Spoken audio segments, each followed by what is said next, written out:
and welcome to the Unhinged History Podcast, the podcast where two humans compulsively read history and then join together and tell each other what we just learned. And we may or may not be eating cheese sticks. I'm Teresa. I'm Angie. I have the cheese stick. I have the jealousy. I brought you one too.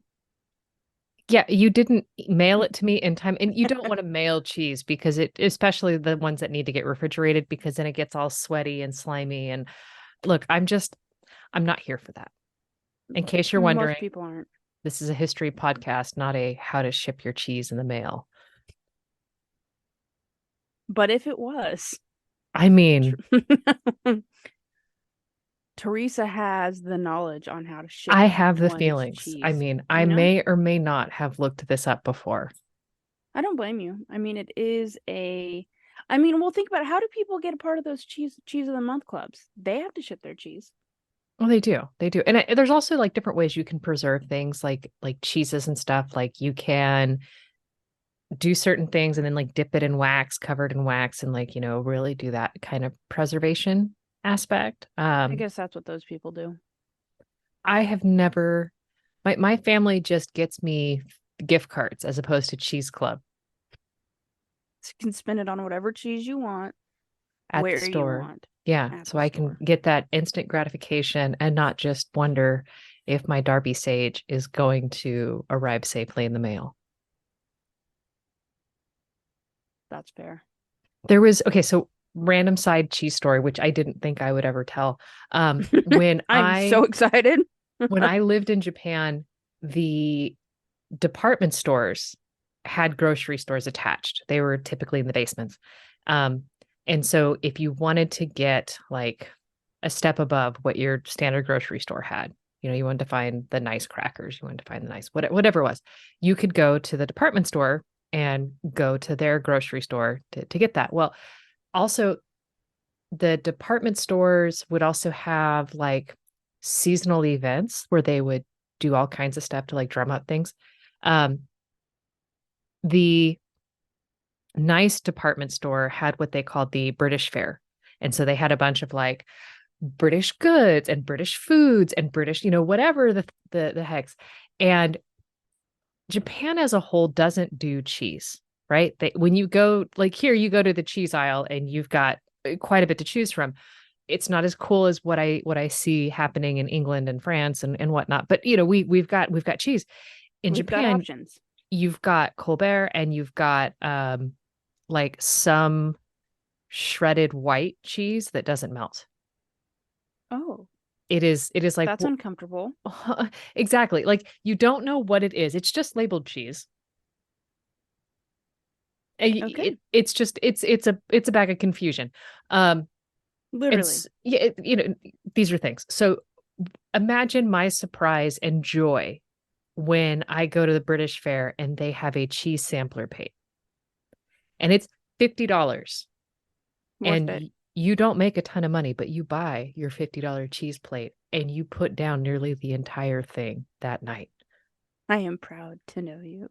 I mean, and there were cheeses that I had access to that I'd never heard of. And I was so thrilled to really treasure each one. I say treasure as I also say things like I inhaled, like. That's treasuring. Yeah. You were double fisting it, but whatever.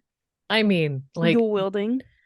The sheer, like, it was girl dinner before girl dinner was a trend, where I just sat down on the floor of the tatami mats in my living room and just compulsively just took nibble after nibble after nibble of every type of cheese and going around in a circle and being like, oh my gosh, that was great. Quick, bite the one to the right. Yeah. I like that my cheese stick brought you a happy memory. Yeah. And of course I was single in Japan. Why do you ask? Okay. I'm just going to tell you that me and the man, before we had kids, and we still do it a lot when they're both out doing things, we were big charcuterie boards before charcuterie board was a thing. Yeah. Like that's what we ate for dinner all the time. Meat and cheese and like grapes and carrots. And we would just sit, we'd put it all on a platter and sit on the couch or wherever and just lounge. And it didn't occur to me until about a year ago that I was like, wow, what happened to my meat cheese dinner? Why did we have to stop doing that? Oh, because children, they require No, you just make them meals. have the raw broccoli that you put on the plate that you never really intended to eat. Oh, I like the raw broccoli though, so I mean, I do too, but after the other stores have been exhausted, okay, okay. you I know? like, yeah. Like after, my jeans tug a little bit and I go, "Oh, yes, hello. Yeah, okay, fine. I will give you a couple pea pods." If you insist. Yes, since apparently you're going to judge me. Rude. I purchased you. You should be on my side. Right. Do you want to hear my story? Of Are you excited? course. Okay. So, to tell in order to tell my I just got so excited that I wanted to tell you my story right now. I know I'm here for. I don't know if you understand this, but I joined. I hit record. I stopped talking because you were looking somewhere else, so I didn't know if you were No, you like it's needed to because pause me. I was almost knocking over a water bottle and trying to, hedge off a myriad of sounds, like a cacophony of sounds, If if you you will. will. Gotcha. Okay. Well, so I am going to tell you the story of an item that I learned about just over a year ago. But in order to give you that story, I actually have to tell you about, are you ready? The Battle of Hastings. 1066. Thank you, Helen Yes. Duncan. All right. I'm here for it. Okay, so my sources are the Bayeux Tapestry Museum, a world history encyclopedia, Encyclopedia Britannica, a BBC article on the claimants to the throne, and a Britannica article on a gentleman called Baron Vivant Denon, who I only have a source for because I was so curious about why he was even worth mentioning. But that'll come later in the story. I'll say So I too am now wondering why he's worth mentioning. Huh. I'll get there. I'll get there, I promise. But before I get there, like I said, the amount of times that one of us has mentioned 1066 and I have managed to keep my mouth shut about this particular topic is kind of ridiculous. So you've been researching this in the background while I've been bringing up that number? I wouldn't call it researching as of until the last 2 weeks, as I would call it more like casual reading. Oh, Okay. that's interesting. Oh, I didn't know that. Oh, look, I learned a new thing, that type of thing, but not like hard. You're not chasing down the rabbit trail, but you're just Yeah. meandering down the path. Yes, in fact. Okay, so then I finally decided like we have reached the time of year where talking about like a tapestry and I don't know, it just invokes the idea of wanting to be warm, and so I thought I'll wait till it's cold enough outside. So while it is not entirely cold enough, I really want to tell this story. So here I am. So in like I said, in order to tell you about the Bayeux Tapestry, I first have to tell you all about the Battle of Hastings because I feel like not telling you that full backstory, at least in like timeline form, kind of diminishes the idea of why the Bayeux Tapestry is so important. I mean, to be fair, So, I really don't know anything other than the year of the Battle of Hastings. okay, so excellent. So I figured I wasn't sure how much you knew about it, and I'm not sure how many of our friends at home that are listening are like attuned to this part of history. So I did my best to give a real concise, like without a lot of flamboyance, um, detailed timeline account of the Battle of Hastings. So here we go. And I'm gonna tell you, this reads like a modern day soap opera script. It's freaking ridiculous. But basically, it goes like this. Edward the Confessor, he's the King of England from 1042 to his death on January 5 of 1066. he dies without an heir, which, had he had one, would have created a clear line of succession, right? Right. But because he died without an heir, that's not the case. So this leaves England with a handful of claimants to the newly empty seat. First, we have his closest living relative, which would be his great nephew, Edgar the Atheling. The apeling? Atheling, Atheling. Okay. like Aethelred, yeah. Okay. Okay. He is only 14 years old and has neither been supported or prepared for the role of king. So he's out. Like, everybody knows that if he's crowned, it would take a matter of 37 seconds before one of the other claimants was like, yeah, no, actually that throne's mine, and then roust him out, right? So He would be Edgar's out. voted most likely to die. Right. Which is funny because while he is kind of removed from the story as a whole right here, it does mention at the end, which I didn't actually put in my notes, but after the events of the Battle of Hastings, he was peacefully like dealt with. And I don't know, I wanted to look into that further, but I didn't. I think it just simply means he like was retired to a country house. But I'm unclear. So if anybody I knows can that be peaceably information, dealt with. Just for the record, I'm putting this out here, knowing that it's being recorded. Should you try to get rid of me, I can be just put out to pasture in a nice country mansion yeah. with a retirement fund. Yeah, thank you. Please and thank you. Can you have my ice cream delivered every Tuesday? I'm, like I said though, unclear. I didn't spend a ton of time on him simply because the story is so massive. But I am curious to know what peaceably dealt with means. I'll have to look that up and get back to you later. So anyway, he's out of the running. Here's where we enter Harold Godwinson, who, as far as I'm concerned, could be considered the antagonist of the group. He's from Wessex, which, as we know, is a portion of England, and Wessex is one of, actually, if not the largest of the kingdoms of England, and a huge proportion of the English population would have sided with Harold Godwinson. He's a wealthy nobleman, and it just so happens to be that his sister was married to King Edward, so he's got the rights of being the brother-in-law to the king, right? Okay. It's claimed that on his deathbed, Edward the Confessor kind of whispered in Godwinson's ear that he was the heir. That's very easy to say happened. Be like, I would like some ice chips. He said I'm going to be his successor. And in my imagination, that's similar to how it happened, but who knows, truthfully. So we have Harold Godwinson, and then we have, from the absolute, did not see this coming at all, Harold Hardrada,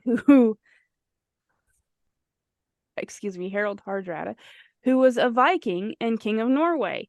He was also at least a contemporary of King Canute, who had previously been the king of England, Norway, and Denmark, and the second husband to Anne of Normandy. I'm going to stop talking about them right now before I get beside myself because I literally love them. So anyway, I don't back think to we Harold. have a single episode where you don't say, I love him, So-and-so. them, it. It's true. Like, I have a lot of love inside of me. I feel like that would be our drinking game. You would take a shot every time Angie says, I love him so much. It's true. You know, I have a lot of love and a lot of heroes. It gives me a wide breadth with which to work for my own personality, okay? That's fair. I just wanted to be like, this is something I recognize that you do. You love. I do. I love well and I love big. Okay, so anyway, Harold Hardrada has the support of a fellow named Tootsgig, who happens to coincidentally be Harold Godwinson's brother. Ah. The BBC article has this to say about their relationship. Quote, the two brothers had fallen out. Tootsig had been the ruler of Northumbria since 1055, but people rebelled against his rule. The rebels said Tootsig had been a selfish and strict leader. Harold Godwinson had advised Edward the Confessor that he should support the rebels rather than his own brother. Edward agreed, and Tutzig was replaced as the Earl of Northumbria. Okay. That's an And awkward Thanksgiving right there. super awkward Thanksgiving. It is also worth noting that at this time, there were a number of descendants of previous Viking invaders still living in the north of England, and they would have had the support. They would have been supportive toward Hardrada's claim to the throne. And last but not least, coming from the continent, William, the Duke of Normandy. Normandy is a large swath of beautiful land in northern France. William is a distant relative of Edward the Confessor and claimed Edward had promised him the throne in 1051. Now, when I tell you distant relative, what I mean is that Edward the Confessor is one of Emma of Normandy's sons. Emma of Normandy is William's aunt. So there you have that. You say that, and it's like I'm frantically looking up. Okay, yeah. So this is 1066. Okay, so the person coming from Burgundy, Normandy is is in that whole wait, no, that was scratch it. I was trying to relate it to Fredegonde and Brunhild, but I recognize that they were the Merovingian dynasty, and it was the ones that came after them. Okay, so I tried to get all of our stories to line up, and they don't. It's different dynasties. But sort of on the same page. Yeah. So where am I at? I'm sorry, I lost my spot for a second. Okay, so Edward the Confessor, so William, the Duke of Normandy, claims that Edward the Confessor had promised him the throne back in 1051. Now, he has a bit of a beef with Godwinson because in 1064, Godwinson somehow got stranded in Normandy and promised to help the Duke take the throne after Edward. So I don't know if that means like, hey, buddy, if you can get me back home, I'll bend the knee to you when Edward dies because I know he's already claimed you as his heir, or I'll help you take the throne. It's yours. I'm not a problem. I don't know who Edward has as the heir. Pretty much, yeah. But needless to say, William has a serious beef with Godwinson. So, on January 6, 1066, the day after Edward the Confessor dies, the Witan, which, for anybody that is unclear on this, is a group of powerful men who act as advisors to the king. So they meet and they decide who should be crowned. The Witan can include clergy members as well. So you're dealing with both people of secular groups and religious type thinkers in this group of people. So they get together and they decide that Harold Godwinson should be crowned, and his coronation takes place on the exact same day, which is wild to me, but there you are. There's no planning. There's no like, could you imagine the royal kitchen? Like, we quick, go into town, grab any chicken you can find. That's exactly what I was. And I was just thinking from the perspective of Godwinson's wife, like, excuse me, I don't have a dress for this.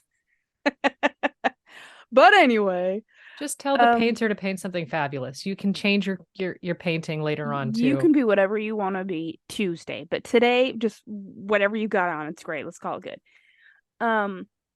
So now you can imagine this super pisses off William of Normandy and Harold Hardrada. So they each decide separately that since they had not been given the English throne by the Witan, that they are simply going to have to invade it and take it by force. I mean, I mean, as you do, right? That's mine. I want my ball back. I'm bringing dress for the job you want, and I'm wearing a crown. So there you go. So September 25th of 1066, Harold. This is absolutely wild to me. Harold Hardrada and a force of 8,000 to 10,000 Viking warriors land and invade the north of England. They advance to York. Few people. Just a handful, you know. They advanced to York, and at this point, they have defeated the regional forces of both Mercia and Northumbria, and their troops are bolstered by supporters from Scotland and Northern England. So, can you just imagine that horde? Yeah. Like, that is wild to me. So, Wait, and you can they're heading understand most of in. these people don't really care. They're in an No, outlying village. They're never going to see the king. no, they're just maybe they have a beef against Godwinson. Who knows? Like maybe he previously raised their taxes in Wessex. I don't know, but anyway. So having learned of this, the newly crowned King Harold Godwinson, who had been waiting in the south of England because he's anticipating an invasion from William from France, because I mean, that checks. He looked at a right? map. And he was like, "Oh, I pissed that guy off. I know I did. Because I told him he could have the throne, and I just kind of took it. It's a lips. Um, oops." So he quickly, and I mean quickly, marches his army 185 miles north and reaches Harold Hardrada's men in 4 days. And this completely takes Hardrada's forces by surprise. That's an impressive hustle. I'm not even going to kid. Yeah, like 185 miles in 4 days. No, thank you. The BBC says that the quote, the two sides went to battle at Stamford Bridge just outside of York. The Anglo-Saxon Chronicle recorded that a Viking warrior blocked the bridge, stopping Harold Godwinson's army from crossing. I need to know how big this man is for science reasons. One of Godwinson's soldiers floated under the bridge in a barrel and stabbed the Viking through the slit in the bridge, allowing the rest of the army to cross the river. So basically, they did the Dwarven barrel trick from Lord of the Rings. Yeah, pretty much. Okay. Yeah. That's not a move I would have seen being, inspired by history. But like, okay, but my question is, how is it one man standing in the middle of a bridge blocks an entire army? But anyway, I think I it's mean, fantastic. I love the imagery. I'm here for it. honestly, you have to be pretty scary. Like I'm imagine this is, like in the medieval area or era, and you have like somebody Ozzy Osbourne-esque standing on the bridge, and you come up and he just rips the head off of a bat with his teeth. You'd be like, An axe in each hand, I'm right? out. Like, I'm out. my mom's calling. Uh she's I got the gotta, plague. I gotta go. I gotta, Bounce, yeah. bye. Yeah, I gotta go pay my mortgage. Yeah. So yeah, so there's that. After the violent battle, Harold Goodwinson is victorious. Both Hardrada and Tutsig were killed. Hardrada takes an arrow to the throat. You come Thus, back from that? Do no. you take an arrow to the throat and just be like, that's just a Mm, flesh wound, or is that game over? It's game over for him, and unfortunately, also ending the Great Viking Age, which I was a little bit sad about. It had to go Um, at some point. Let's be honest. but the remainder of his army was allowed to return to Norway. So that's pretty cool. Now I give you the Battle of Hastings according to the Bayeux Museum.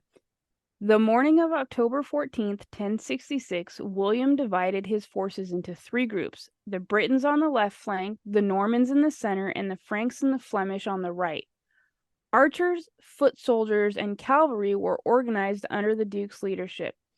He placed foot soldiers armed with arrows and crossbows in the lead, foot soldiers in the second position, but safer and equipped with hauberks. I forget what those are. I meant to look that up. I apologize. Huberks, Hauberks. I knew what they were, but I've completely forgotten. Huberks. Hauberks. Okay. And in the rear, there's a squadron of cavalry. It's a piece of, oh, sorry. Go ahead. It's a piece of armor covering only the neck and shoulders, but was later consisting of a full length tunic. So it basically, like, think of a chainmail shirt is what it grew into. Okay. Whereas the neck and shoulders one uh just kind of, like the Yeah, the chainmail turtleneck. perfect example. I mean, if um in case you're wondering what to get the man who has everything. we can point you in the direction of a really nice Etsy shop. Um So in the rear, the squadrons of cavalry, he takes his place, William, the Duke of Normandy, takes his place in the midst of them with the elite. From there, he's able to direct from all sides using both voice and gestures. I was about to That say was he an can use both voices, so he had two. Did he talk out well, of his ass? no, he just higher and lower. But anyway, Hello, over here. right. That little section is from a writing dated in 1073 about the event. That's fairly contemporary. Right. Harold's troops, approaching under the cover of woodland, took up their positions on the top of a hill. The high position and the Battle of Hastings, all of that information, I don't know if I mentioned this, so I'm just going back. All of this information comes from the Bayeux Museum itself. I figured they would be the most relevant source for my topic, so that's what I went with. So anyway, sorry. Harold's troops, they use the woodland for cover. They take up their positions on the top of a hill. This high position allows them to harass any soldiers attempting to climb the hill by throwing a variety of things at them before pushing them back into hand-to-hand combat. I So like this concept where they literally just have bags of debris that they're just going to fling at their opponent. the word that the museum chose to use was a variety of missiles, which gave me the image of like a Sylvester Stallone type character literally just chucking a missile, and so I could not go with that myself. I mean, but it's like 1066, so they don't have Scud missiles. They've got rocks. Right, and maybe like maybe caber toss, like maybe they're throwing telephone poles. I would But run. anyway, You throw a telephone pole at me, I'm I'll out. send a Yeah. messenger next time. Yeah, it's cool. It's fine. Um Also, I'll shoot him a text. As, Yeah. as the Normans struggle to dislodge Harold's soldiers from the hilltop position, they suffer severe loss, making the battle turn in the favor of the Anglo-Saxons, i.e. Harold and his men, Godwinson. At this point, a rumor is spread that the Duke himself has fallen in battle. So some of the Norman troops retreat back towards the sea, and they're pursued by the English, who at last leave their positions on the top of the hill. While watching this, William must have realized what had happened, and he is very much alive, does the most baller thing ever, and rushes before his companions, removes his helmet so that everybody would see him and recognize him. The Norman horsemen return immediately to the front, and they seize the edge in battle. Which, That is very movie-esque. Like I right? know that is in the Riders of Rohan kind of. Absolute move, right? Now, even though I myself see Godwinson as the antagonist here, I'm not going to discredit him because he too fought on the front line with his horsemen. But he was covered in mortal wounds and died that evening. And William and his men emerged victorious, right? And Yeah. they head for London, where on Christmas Day, 1066, he is crowned. So now we've got two kings. Nope. Well, Harold that's is right. dead. That's true. He That is that helps. he succumbed to his wounds at the battle, that the evening of the battle. It is worth noting because I thought this was just a wild number. William of Normandy crossed the channel with 8,000 men and 5,000 horses. That's a lot. 1,000 longships crossed the channel.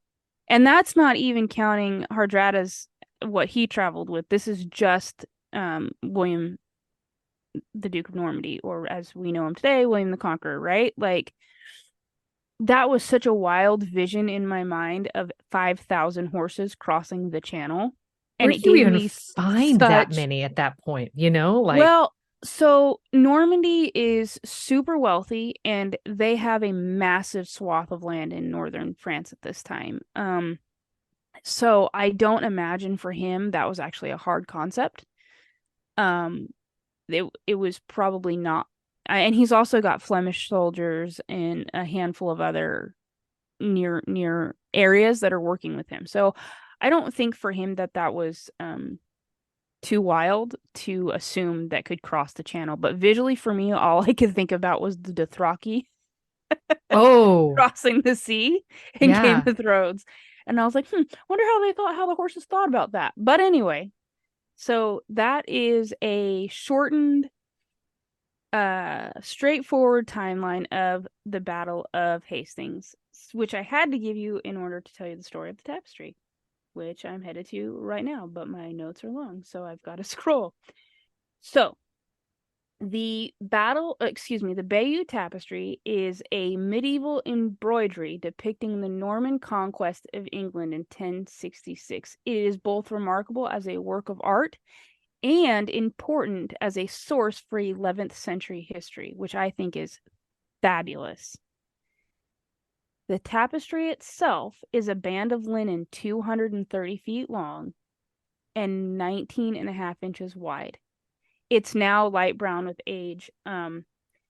Embroidered in 10 colors of wool thread are you which are it's the 10 colors of wool thread are used to depict 626 characters and things such as 37 buildings, including Mont Saint Michel, which I think is amazing. 41 ships, 202 horses and mules, and often these images are given the effect of perspective. So like when you're looking at it, it's like you're looking at a painting, which I think is absolutely amazing. The story on the tapestry begins with a prelude to Harold's visit to Bosham on his way to Normandy around 1064 and ends with the flight of Harold's English forces from Hastings in October of 1066. Originally, the story may have gone on longer, but the end of the strip is gone, so we don't know what happened after Harold's death on the linen.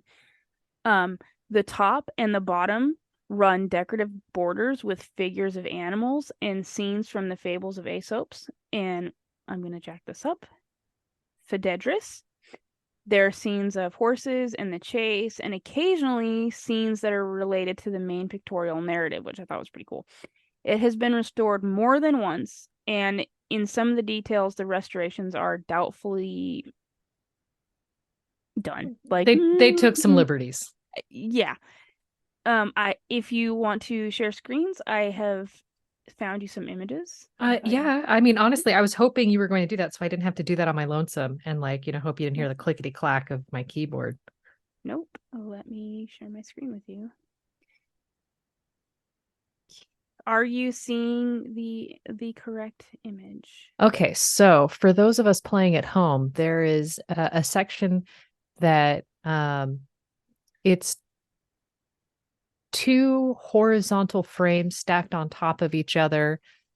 It is a beige background, but who knows what it was at the beginning before, a millennia. Lots of browns and oranges. There are horses running from both sides into battle with foot soldiers in between. It is incredible. Do you see the dead lying on the lower? Oh yeah, on here? the bottom, like on the bottom runner or edge border, are dead bodies, which is exactly what I would put in any tapestry that I was making. Right. Here's a close up. You can see some of the. I will say that having, listened to a couple of I mean, the needlework's incredible. Having listened to a couple podcasts on Mary Queen of Scots and her needlework, the thread that they were using during Mary's time was pretty thick, and so you didn't get a lot of detail just because you didn't have as fine of thread to work with. So to know that you have a lot of that detail that you can see, like that there's a man, no, just keep, okay, so she's showing me a picture of a man next to his horse or a horse. I don't know if it's his horse.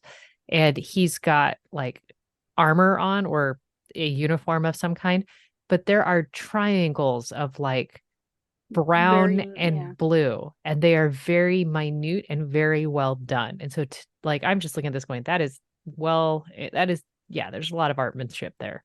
Right. So here's a couple more. I love this green and gold kind of imagery given Yep. the And there pairs are there. horses that are parked on their necks.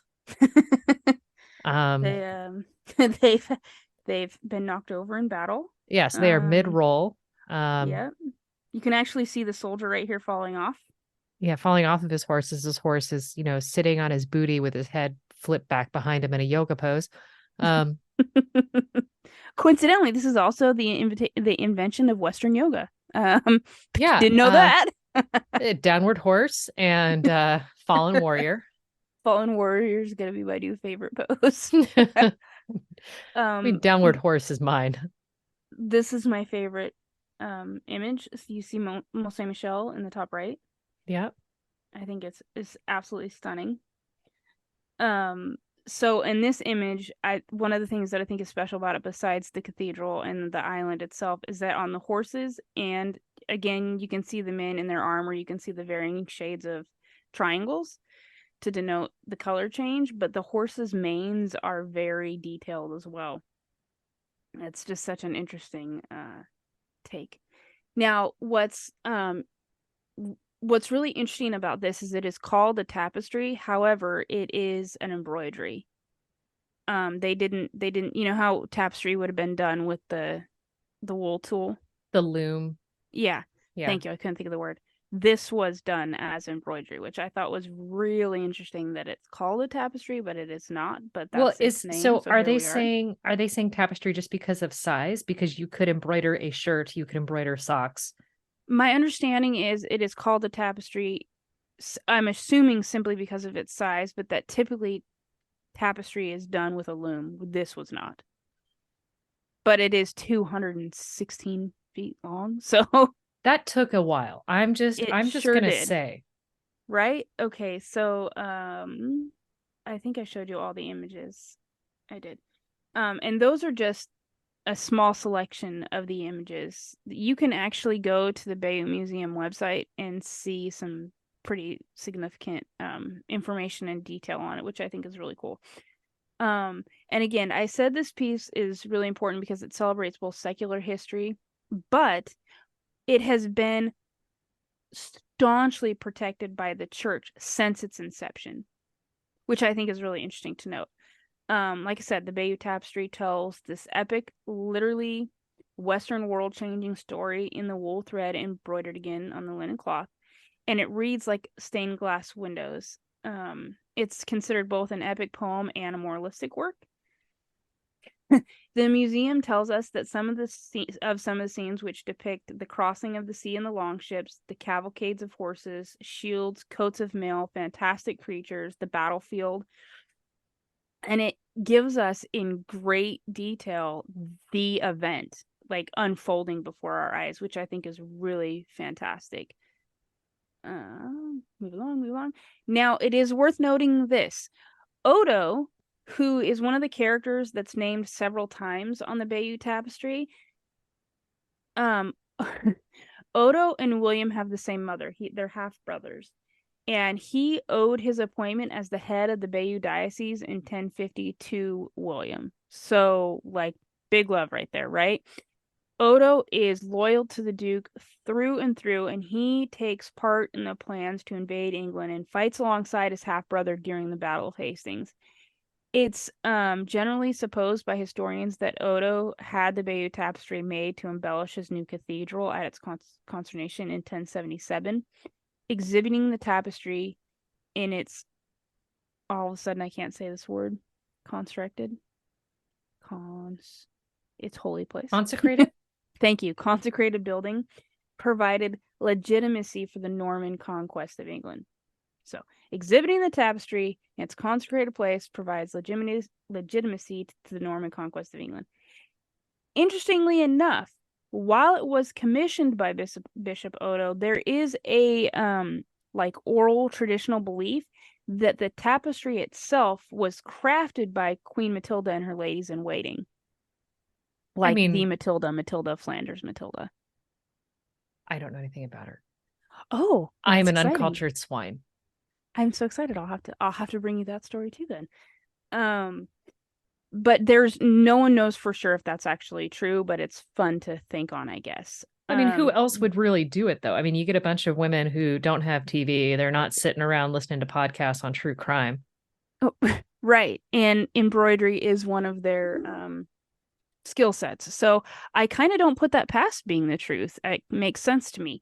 What they do know for sure is while they cannot guarantee that it was her and her ladies in waiting, they do know several sets of hands were involved. And I think that is fascinating. Like, how in the world would you know that?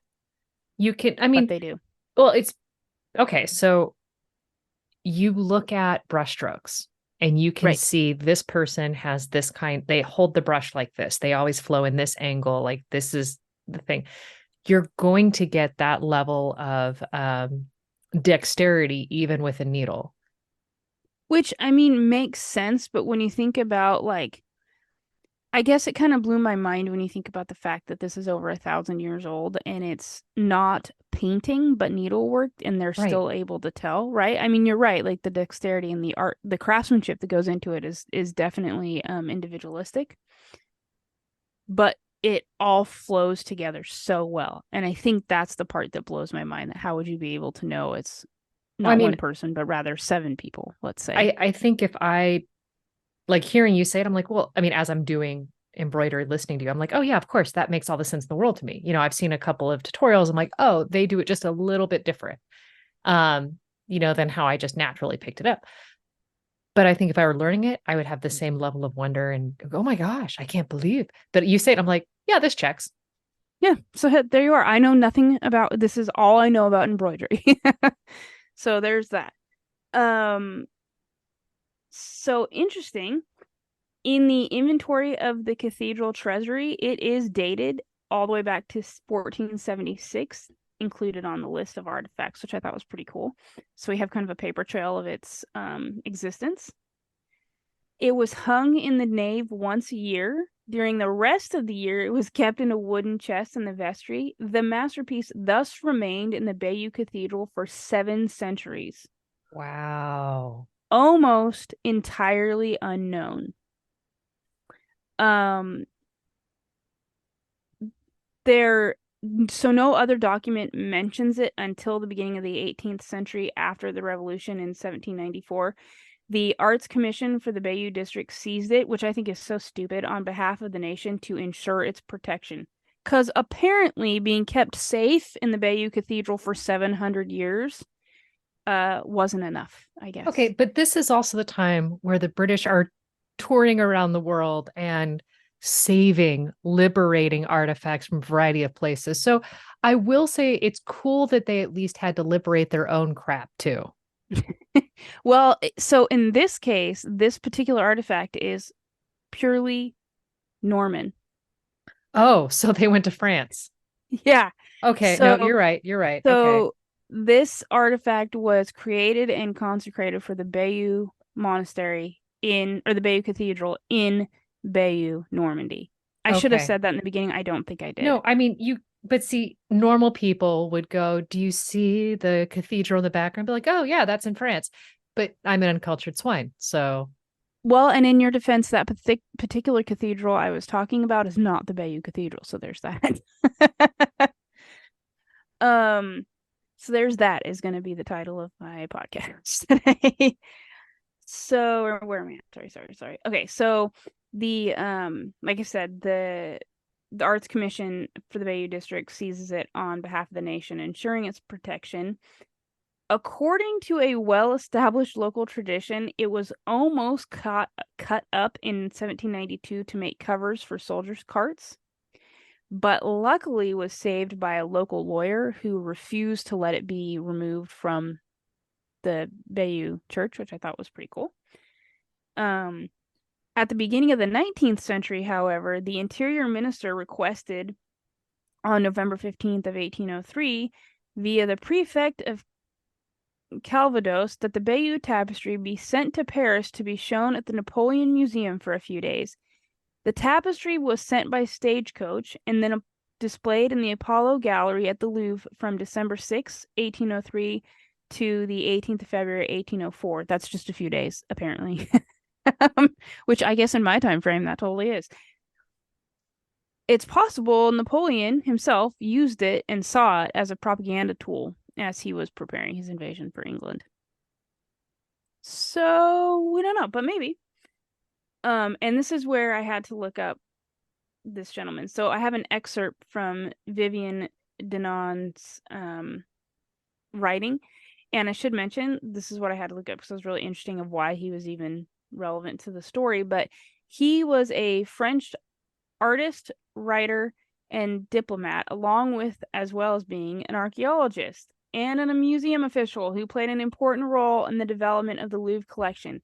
In 1798, he joined Napoleon Bonaparte on the expedition to Egypt, and there, quote, made numerous sketches of the ancient monuments, sometimes under the very fire of the enemy. The results were published in his Travels in Lower and Upper Egypt, 1802. Whoa. And in 1804, Napoleon made Denon the Director General of Museums, a post he retained until 1850. In this capacity, he accompanied the emperor on his expeditions to Austria, Spain, and Poland. And here's where this man just absolutely gets me.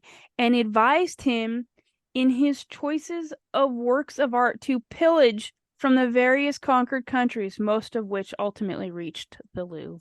End quote. That one's cool. I want that one. And I would like that one. Hey, I think that one needs to be liberated.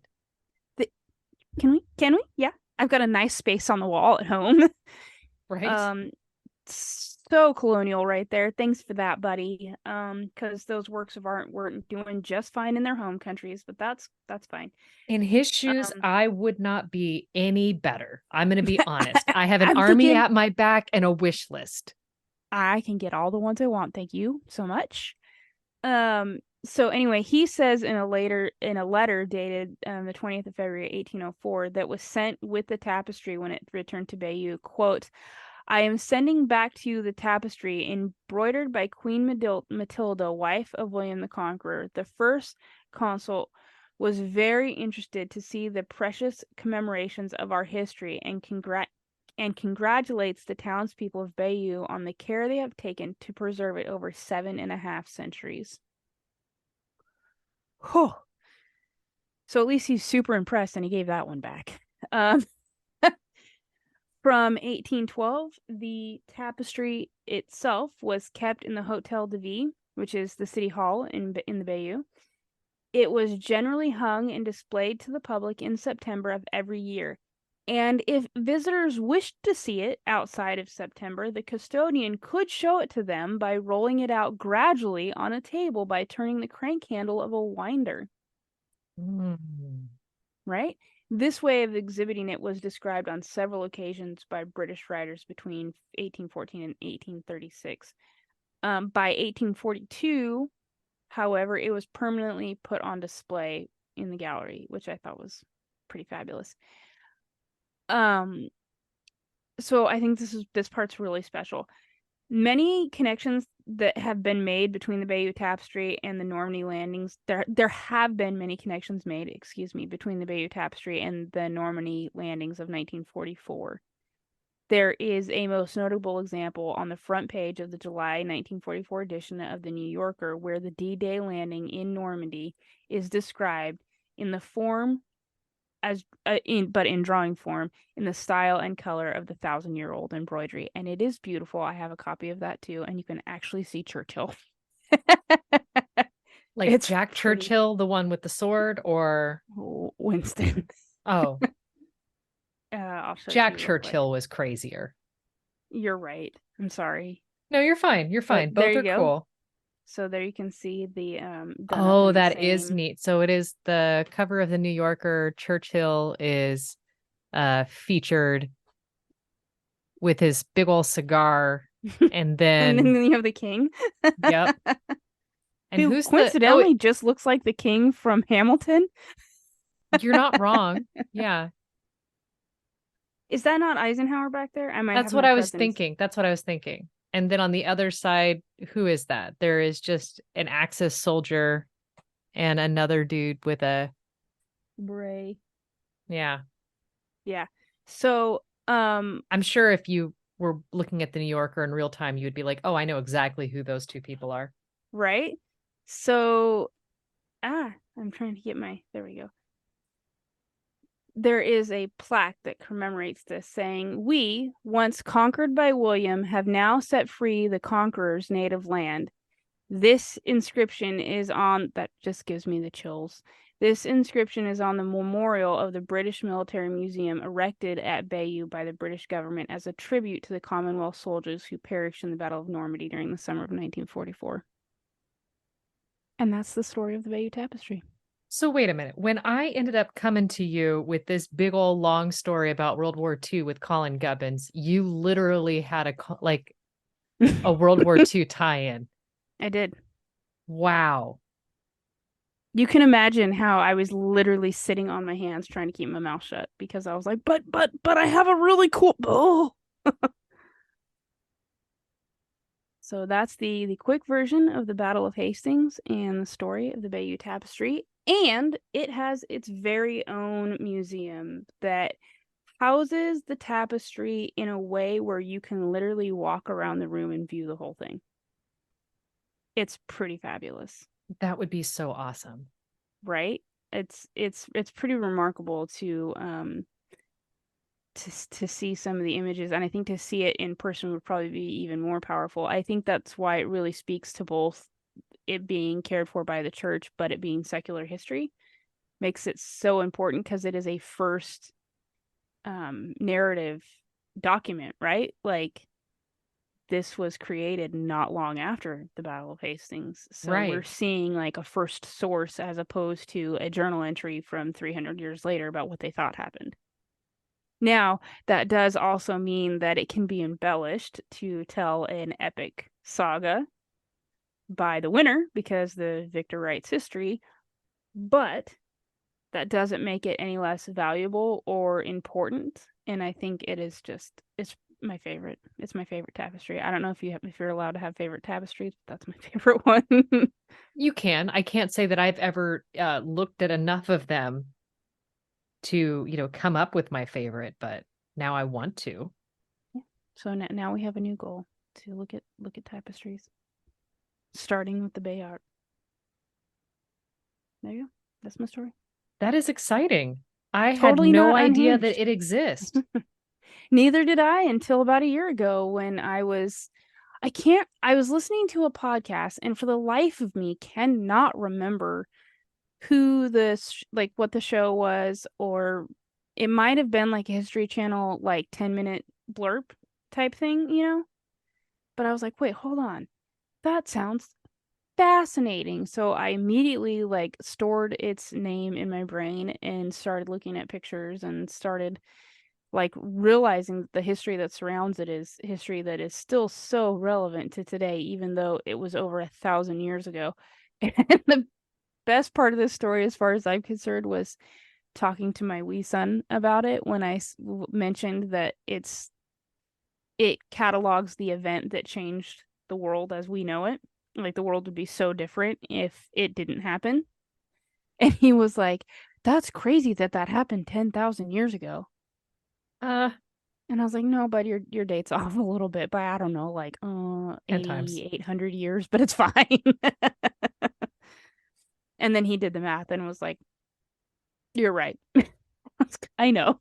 You're I mean, cute to be though. fair, that back of the napkin math sometimes gets you astray. And he was playing a video game mid-sentence. So the whole multitasking thing for a 12-year-old. So That's there's pretty it. decent for a 12-year-old. No, he did great. Usually he would have been right on top of it. He would have been like, that's 8,852 years ago. Blah, blah, blah. He would have given you the down to the minute exact date. So I think that's why it was so funny to me, because he was 10,000 years off. I That is laughed too loud awesome. and the cat just mean mugged me. That's a cat's job. Truly. That and to knock stuff off the counter. Very true. Very, very true. Well, I love it. Thank you for sharing all of that. If you've enjoyed this episode of Unhinged History and you're thinking, good grief, I can't wait to see how they tie. I mean, we've tied Battle of Hastings into World War II. So just join us next week where we circle back and we talk about the creation of ancient artifacts in Mesopotamia with the rise of the Incan Empire. If we could do it, I think we could do it. I think we could do it. And on that You're note, done. goodbye. Good.